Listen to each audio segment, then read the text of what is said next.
Hello focus, आप सुनना शुरू कर चुके हैं वीके डायनेमिक लीडरशिप सेंटर का नया प्रोग्राम जो एम्प्लॉय प्रोविडेंट फंड स्कीम 1952 और उसके बाद के सारे अमेंडमेंट से संबंधित है। इससे पहले हमने employ provident fund scheme 1952, employ pension scheme 1995 और एम्प्लॉय डिपॉजिट लिंक स्कीम तीनों की डिटेल में चर्चा की। आज हम केवल एम्प्लॉय प्रोविडेंट फंड स्कीम 1952 के मेन प्रोविजंस, इसके बेनिफिट्स क्या क्या हैं, इसमें कौन कौन से इंपॉर्टेंट फॉर्म्स हैं, उन पर आपकी जानकारी बढ़ा रहे हैं। वीके डायनेमिक लीडरशिप सेंटर का पूर्ण प्रयास है कि वह लेबर लॉ से संबंधित सभी जानकारी आप तक समय समय पर उचित रूप से पहुंचाती रहे। आइए शुरू करते हैं।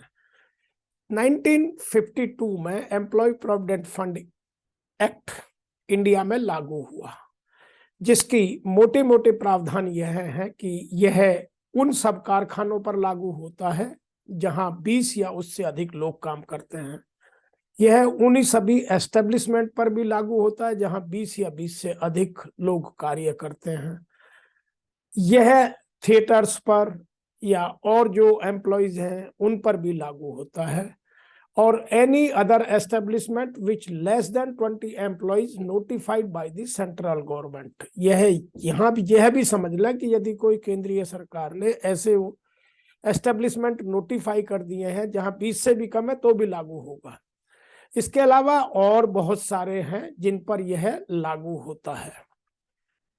यहाँ यह भी बात समझने की है कि कुछ ऑर्गेनाइजेशंस स्वतः डे वन से इनको लागू कर लेती हैं। तो यह एक सोशल सिक्योरिटी की स्कीम है और यह एम्प्लॉय को ओल्ड एज में बहुत बेनिफिट देने वाली स्कीम है।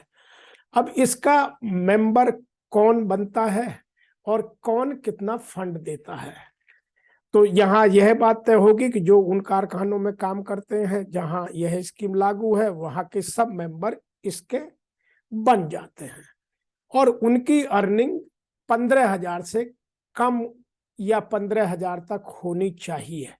उससे अधिक है तो वह स्वतः अपनी स्वेच्छा से इस स्कीम को ज्वाइन कर लेते हैं, क्योंकि वह लोग या तो एक्सक्लूडेड या हो जाते हैं इसके, लेकिन स्वेच्छा से वो भी आ जाते हैं। दूसरा, जिनकी सैलरी 15,000 से ज्यादा है वो मेंबर बन सकते हैं।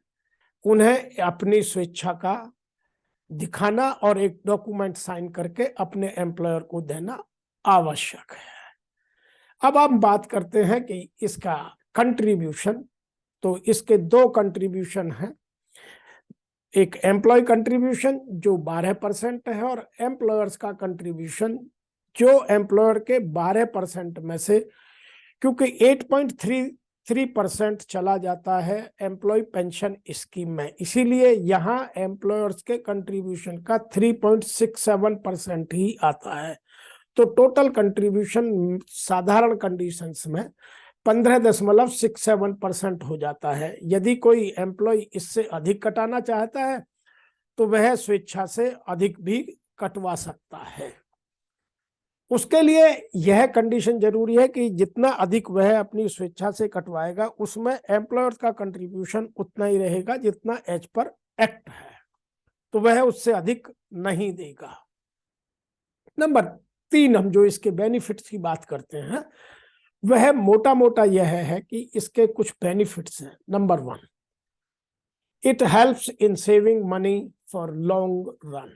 इसका बहुत बड़ा एक, जब आप रिटायर होते हैं, आप रिटायर 58 में हो या 60 में हो या 65 में हो, जहां जिस ऑर्गेनाइजेशन में जो रिटायरमेंट या सुपरएनुएशन की एज है यह उस पर निर्भर करता है, तब तक यह फंड धीरे धीरे ग्रो होता हुआ बहुत बड़ा रूप ले लेता है। तो यह आपके ओल्ड एज का एक बहुत बड़ा सहारा बन जाता है। नंबर 2, यहां यह भी बात समझने की है कि इसमें से आप कभी कभी अपनी आवश्यकता अनुसार लोन ले लेते हैं, तो वह लोन या तो रिफंडेबल होगा या नॉन रिफंडेबल होगा, जिससे आपकी आवश्यकताएं भी पूरी होती हैं। नंबर 3 है, यह एम्प्लॉय की फाइनेंशियल कंडीशंस को इन केस ऑफ इमरजेंसी, जैसा लोगों ने कोरोना के टाइम में देखा और भारत सरकार ने भी प्रोविडेंट फंड के नियमों में बड़ी ढील बरती, तो यह इमरजेंसी में बहुत मदद करता है। जो मैं अभी लोन लेने की टेम्परेरी या परमानेंट, रिफंडेबल या नॉन रिफंडेबल की बात कर रहा था, वह भी इमरजेंसी में काम आता है। नंबर 4, यह रिटायरमेंट के बाद किसी इंडिविजुअल की अपनी लाइफ को एक हैप्पी, प्रॉस्पेरस और सेटिस्फाइड लाइफ बिताने में मदद करता है। उसको किसी के ऊपर सहारा बनने की आवश्यकता नहीं रह जाती है। ये तो इसके बड़े बड़े बेनिफिट हैं। अब इसके बेनिफिट जो हम हर महीने जमा करते हैं, उस बैलेंस को कैसे चेक करें कि मैंने अपना कंट्रीब्यूशन, मेरा जो मेरी सैलरी से कटा और जितना एम्प्लॉयर ने दिया वह जमा हुआ और उस पर इंटरेस्ट लगकर कितना एक्यूमुलेशन बन गया। तो भारत सरकार ने ईपीएफओ पोर्टल पर यह सुविधा उपलब्ध करा दी है और आप इस सुविधा को देख सकते हैं। उसके देखने का तरीका भी अभी आपके साथ बात करते हैं। दूसरा है कि उमंग पोर्टल एक ऐप है जो आप मोबाइल पर कर सकते हैं, वहां देख सकते हैं। तीसरा एक, आप मिस्ड कॉल दे सकते हैं। जो नंबर मैंने दिया है उस नंबर पर आप मिस्ड कॉल दीजिए, तो वहां से आपका बैलेंस, यदि आपका नंबर रजिस्टर है तो वहां से आएगा।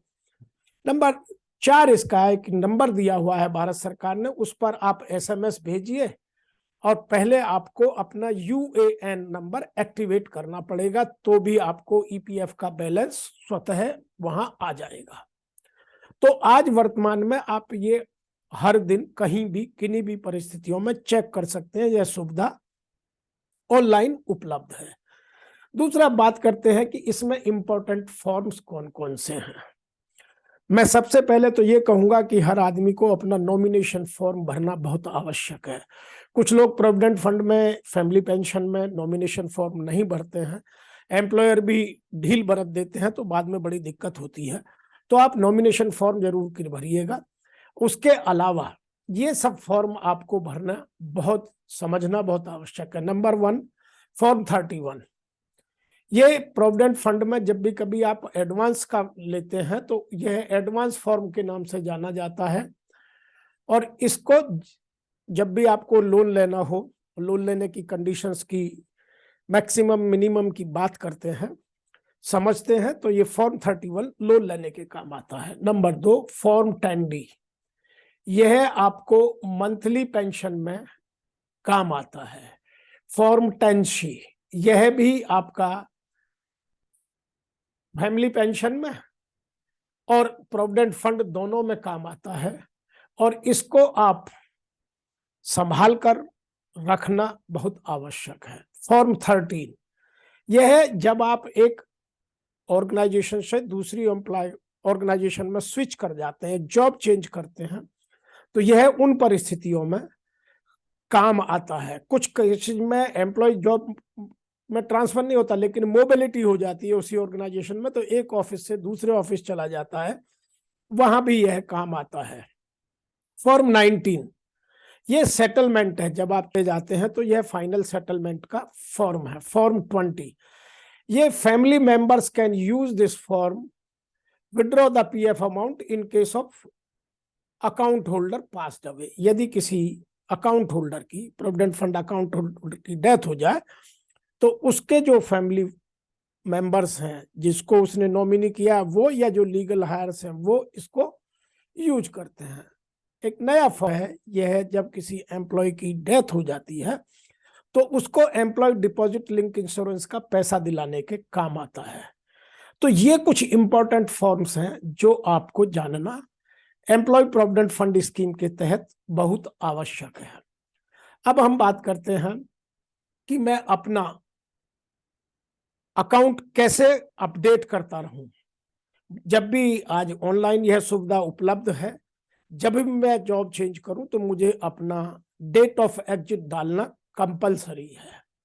मैं नहीं डालता हूं तो एम्प्लॉयर के पीछे भागना पड़ता है, जिससे आपको बाद में काफी असुविधाएं होती हैं। तो मैं आपको इसको समझाने की कोशिश करता हूं, एम्प्लॉय इस बात को ठीक से समझे। सबसे पहले आप ईपीएफओ की ऑफिशियल साइट पर जाएं, उसको लॉग इन करें अपना यूनिवर्सल अकाउंट नंबर डालकर और अपना पासवर्ड बनाकर इसको कॉन्फिडेंस रखें, कॉन्फिडेंशियल डॉक्यूमेंट की तरह इसको ट्रीट करें।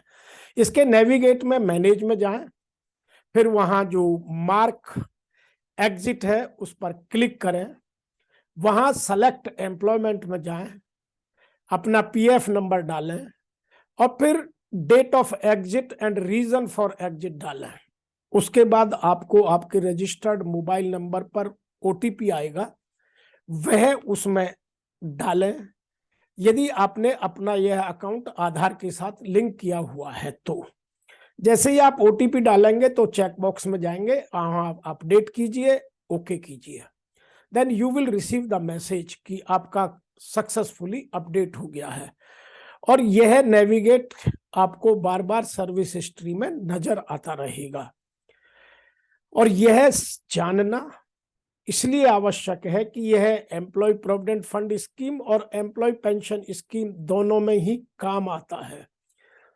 एक बात मैं यहां आपको और बता दूं कि यह आपको जॉब छोड़ने के 2 महीने के बाद कंपलसरी भरना चाहिए, क्योंकि जब भी आप इसे भरेंगे इस बीच में आपकी जितनी भी फॉर्मेलिटीज हैं वो सब कंप्लीट होंगी, आपके सारे पैसे जमा होंगे, आपकी कंप्लीट इंटरेस्ट लग करके जहां आपको जाना है, जैसे बनना है, यूएएन ऑटोमेटिकली आपका अपडेट होता रहेगा। अब बात करते हैं कि यह भरना क्यों जरूरी है। मैंने अभी भी आपको बताया था कि एक तो आपका एम्प्लॉयर के पीछे भागना नहीं पड़ेगा, दूसरा आपका जो टैक्स का बेनिफिट है वह इसमें आपको इंटरवेनिंग पीरियड के लिए आपको ऑटोमेटिकली आता रहेगा और उस पर कोई टैक्स नहीं लगेगा। अब हम बात करते हैं reason why EPF should not be withdrawn before 5 years, कि 5 साल से पहले ईपीएफ के पैसे को क्यों नहीं निकाल सकते। तो इसमें 2 क्लॉज बहुत आवश्यक है। नंबर 1, एक इनकम टैक्स में, क्योंकि यह ट्रिपल ई की स्कीम है जो मैंने अपने पुराने डिस्कशन में, पुराने लेक्चर में आपके साथ बात की। यह 80cc जो इनकम टैक्स की सेक्शन है उसमें यह ट्रिपल ई का बेनिफिट है। इसीलिए इसमें आपको यदि 5 साल से पहले निकालते हैं तो आपको फिर इस पर इनकम टैक्स देना पड़ जाएगा। नंबर 2, यदि आप 5 साल से पहले इसको निकालते हैं तो जो आपकी टैक्सेबल इनकम है वह उसमें से टैक्स कट जाएगा और उसके लिए आपको 15G एंड 15H जो इनकम टैक्स डिपार्टमेंट के हैं वो आपको यूज करने पड़ेंगे। तो यहां यह बात, दोनों चीजें आपको समझने की बहुत आवश्यक है कि कभी भी किन्हीं भी परिस्थितियों में यदि आपको आवश्यकता इस फंड को निकालने की पड़ती है तो आप इन चीजों को समझिएगा। अधिक जानकारी के लिए आप हमें लिख भी सकते हैं। नेक्स्ट है इसमें पर्पज ऑफ द एडवांसेस। जो मैं अभी आपको एडवांसेस की बात कर रहा था कि आप जॉब में हैं, अचानक आपके घर में कोई इमरजेंसी या कोई ऐसी नीड आ गई जिसको आप मीट आउट करना चाहते हैं और इस पैसे को वहां यूज करना चाहते हैं। उन स्कीमों में बार बार परिवर्तन आता रहता है, इसलिए उसमें अमाउंट और उसके पीरियड की डिटेल हम अलग से समय समय पर बताते रहते हैं। लेकिन यहाँ आपको हम केवल उनके किस स्कीम में किस काम के लिए पैसा मिल सकता है, कितना और किन किन परिस्थितियों में, वह अलग इशू है। तो नंबर 1 है जो पैरा 68B है, जो हमें मकान खरीदने या फ्लैट खरीदने या उसका कंस्ट्रक्शन करने के काम के लिए यूज करने के लिए फंड को हमें एडवांसेज में देता है। उसके यहाँ 6 रीजन है। Number 1, purchase of house, flat, construction of house including acquisition of site. Number 2, purchase of site for construction. आप ना तो फ्लैट ले रहे हैं ना बना बनाया घर ले रहे हैं, लेकिन साइट खरीद रहे हैं तो भी आपको यह मिलेगा। Number 2, purchase of dwelling house, flat on ownership. जब आप किसी से बना बनाया मकान, आप डायरेक्ट लैंड भी ले रहे हैं और मकान भी ले रहे हैं। नंबर 4, कंस्ट्रक्शन ऑफ हाउस, आपने पहले से लिया हुआ है, उसमें और कंस्ट्रक्शन कर रहे हैं, तो यह आप या तो आपके नाम में हो या आपकी स्पाउस के नाम में हो या दोनों के नाम में ज्वाइंटली हो तो मिल सकता है। For addition, alteration, improvement in house, members, spouse और ज्वाइंट अकाउंट में। For addition, alteration, improvement, repair of house owned by members, spouse jointly with spouse, तो इन केसेस में आपको लोन मिल सकता है। तो यह आप समझिए, जानिए और अपने पैसे को अपने हिसाब से यूज कीजिए। दूसरा आपको मिलता है पैरा 68 बीबी में, withdrawal from the fund for repayment of loan in special cases. आपने किसी बैंक से लोन लिया और आप उसे रीपे नहीं कर पा रहे हैं और आपको और कोई रिसोर्स नहीं है, तो यहां से आप लोन ले सकते हैं। For repayment of under outstanding principles and interest of loan for the purpose of para 68B, जो मैंने आपको पहले बताए अभी 68B में, ड्वेलिंग हाउस, फ्लैट, उनमें उनका यदि बैंक का लोन रीपे करना है तो आप लोन इसमें ले सकते हैं। तीसरा लोन जो हमें मिलता है, grant of advances in special cases, वह है पैरा 68H। उसके जो पर्पज हैं उनमें है कि कंपनी में लॉकआउट हो जाए, क्लोजर हो जाए, तो आप यह ले सकते हैं। दूसरा, आपको कंपनी ने डिस्चार्ज कर दिया, डिसमिसल हो गई, रिट्रेंच हो गए, तो आप यह लोन ले सकते हैं जब तक आपको दूसरा जॉब नहीं मिलता और आप अपनी घर की रिक्वायरमेंट को मीट आउट कर सकते हैं। नंबर तीसरा, इसी में जो स्पेशल केस है para 68H, in case of establishment closure is more than 6 months and employees continue to be unemployment without compensation, company ने कोई कंपेंसेशन नहीं दिया, रिट्रेंचमेंट बेनिफिट नहीं दे रही है, तो भी आप यह यूज कर सकते हैं। या जो यहाँ क्लोजर है और आपको कोई कंपेंसेशन नहीं मिल रहा है, अभी कंपनी में डिस्प्यूट है, तो भी आप यह ले सकते हैं। तो आप इन चीजों को ठीक से समझिए और अपने जीवन में इन फंड का सदुपयोग कीजिए। नंबर नेक्स्ट है para 68J, advance from the fund for illness in certain cases. Suppose आप बीमार हो गए, तो आप पैरा 68J में अपनी इलाज के लिए यह पैसा ले सकते हैं, फॉर हिज और her own treatment and for treatment of family. यदि घर में कोई आपके अलावा कोई बच्चा है, आपकी वाइफ है, तो यदि हो गए हैं बीमार, तो आप यह पैसा निकाल सकते हैं। नंबर 5 है para 68K, advance from the fund marriage और पोस्ट मैट्रिकुलेशन एजुकेशन, बच्चों की शादी या बच्चों की पढ़ाई के लिए भी आप यह लोन ले सकते हैं। नंबर 6वां जो पर्पज है वो है grant of advance to member who are physically handicapped. अचानक कहीं आपका भगवान ना करे एक्सीडेंट हो गया और आप हैंडीकैप हो गए, तो यहां से आप जो आपके इक्विपमेंट खरीदने का लोन, इक्विपमेंट खरीदने के लिए जो पैसा लगेगा, उस हार्डशिप को मीट आउट करने के लिए आप इससे एडवांस ले सकते हैं।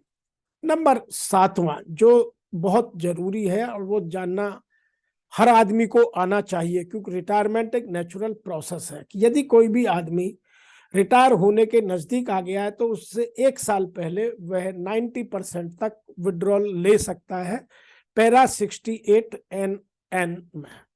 तो यह जो विड्रॉल का प्रोसीजर है, यह समझना, जानना आपके लिए आवश्यक है। अगली बात हम करते हैं कि यदि आपको इससे अधिक कुछ जानना है प्रोविडेंट फंड के बारे में, तो आप वीके डायनेमिक लीडरशिप को लिखें